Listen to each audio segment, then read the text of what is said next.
Bandini. And I'm Robert Tiazzi. And this is Channel 50 News. Today's top story, researchers at MIT have developed a new, more powerful computer. They have developed what is now being referred to as a digital computer. The first of its kind, it is developed as a universal flight simulator. Official reports say that the computer, brainchild of Gordon Brown and his assistant director Jay Forrester, functions in real time and uses a three-dimensional right of magnetic course to run. This impressive machine fits into about 3 rooms.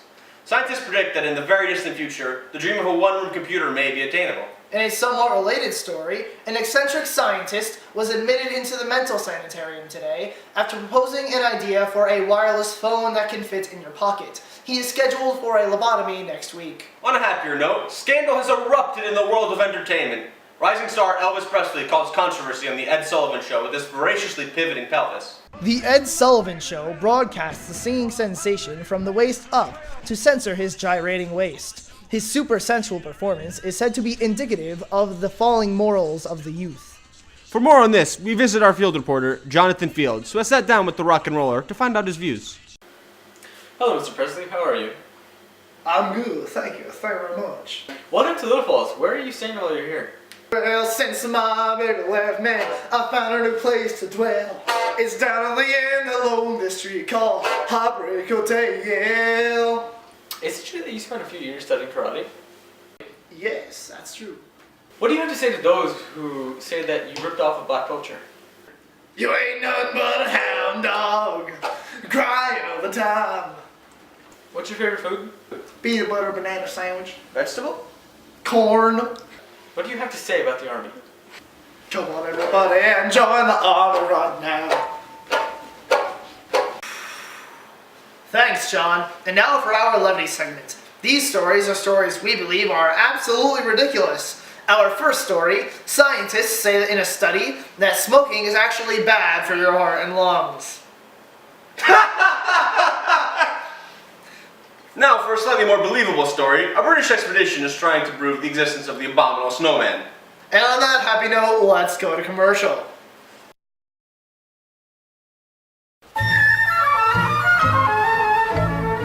Hey Skipper, how are you? Cheat isn't my voice, I feel swell. Well, would you feel that way if there was an atomic attack? I thought not. But luckily for you, there is a simple solution from the US government. Golly, what's it called? It's called Duck and Cover. The US government has collaborated closely with top scientists to develop a foolproof system to protect yourself. The system comprises of 2 simple steps. Step 1. Duck. Whenever an atomic bomb alarm goes off, hit the ground. Step 2. Cover. Hide under your desk or place a book over your head. You see, when the bomb explodes, it releases radiation in all directions. The radiation, however, hates learning and will be repelled by school-related things like your desk or textbook. That's science. So remember kids, in the event of an atomic attack, simply duck and cover. And cover. Duck and cover.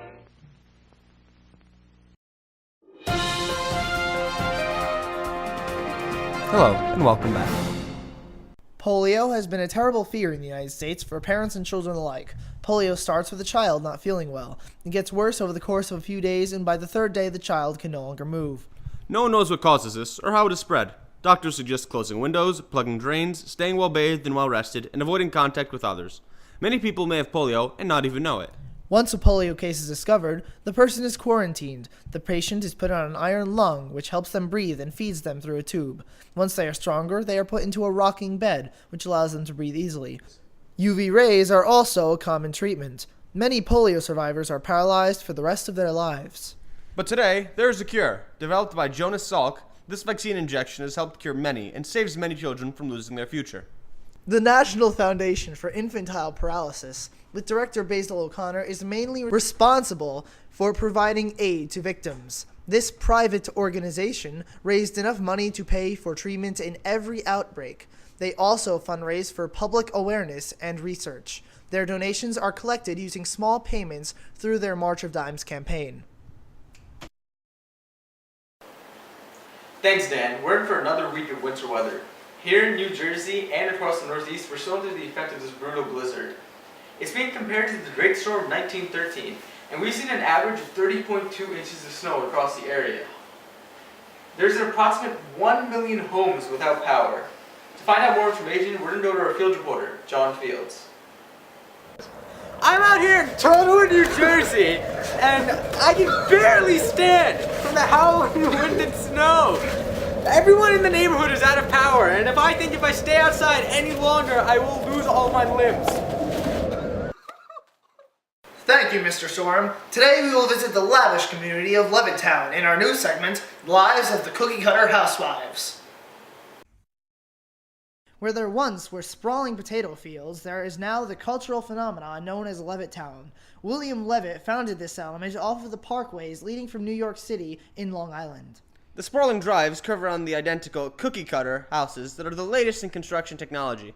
These houses have the exact same layout and are constructed in an assembly line format, with prefabricated sections waiting for workers at each new site.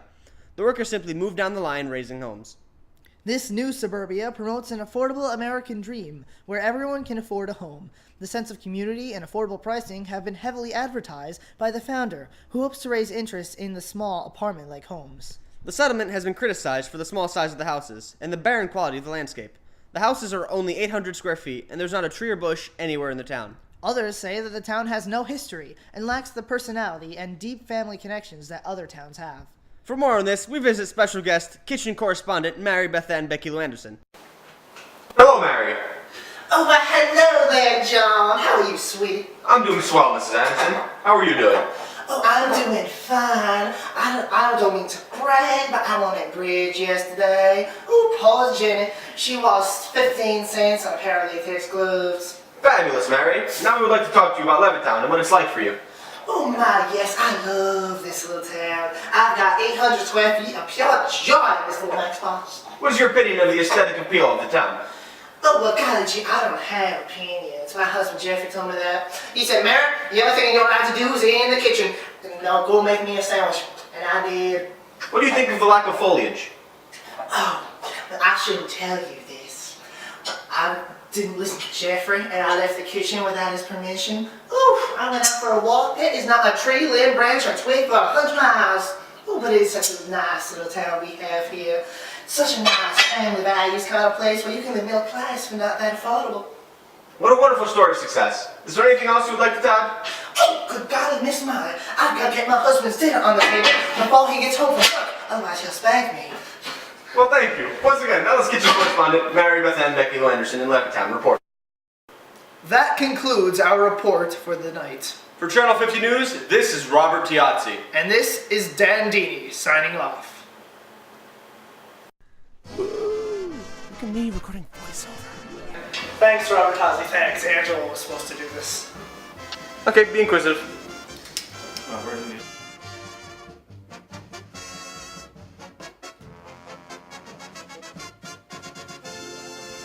Mom, I'm not home. Did you actually read any of the texts I sent you? I did.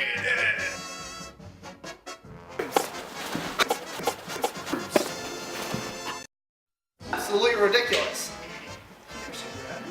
Get your cigarette.